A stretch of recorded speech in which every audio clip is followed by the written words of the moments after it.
En 1973, j'avais 3 ans. Je commençais tout juste à pousser mes petites voitures.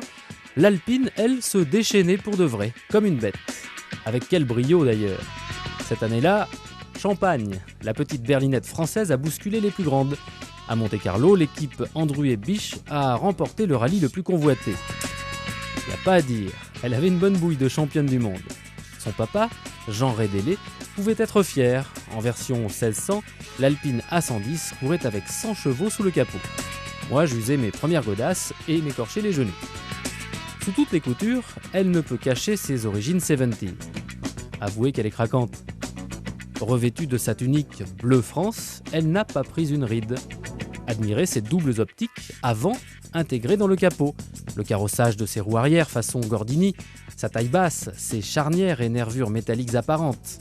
On comprend le fanatisme des collectionneurs pour cette auto. Sa carrosserie, tout en polyester, lui confère un poids plume de seulement 680 kg. Le moteur 4 cylindres en ligne est monté en porte-à-faux, arrière bien sûr.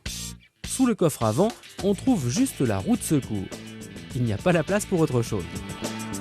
Bienvenue dans le cockpit. Là aussi, les années 70 ressurgissent.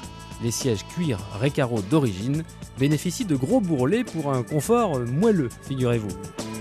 À l'arrière, l'espace est très étriqué. Le prolongement de la boîte de vitesse ne laisse que 2 petites places assises. En 73, j'y serais rentré. Aujourd'hui, c'est moins sûr.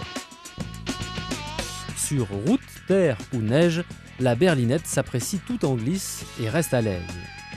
Ceux qui ont eu la chance de la conduire le disent tous, le toit s'affaisse sous la pression de la vitesse. Impressionnant.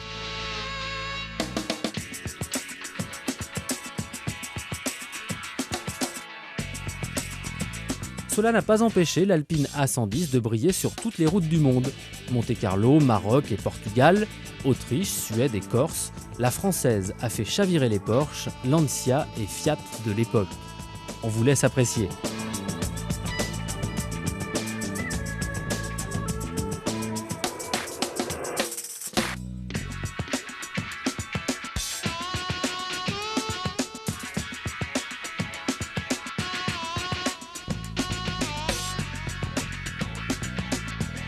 L'Alpine A110 a été plus que la reine, la mascotte tout au long de sa carrière.